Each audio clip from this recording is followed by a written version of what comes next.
show a happy expression. Larissa? Very good. Your facial expression shows your feelings.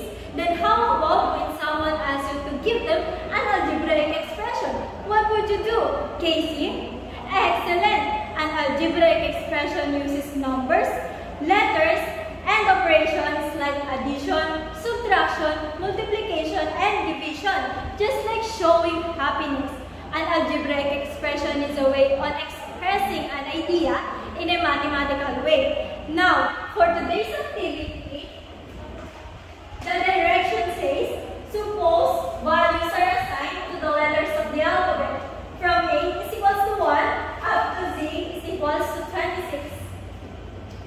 Let us find the value of the word math, lover, and answer. Now, is there any other clarifications about the directions? If none, then I will call 3 students to answer this activity on the board. Can you call on Noriel, Giselle, and Sairine?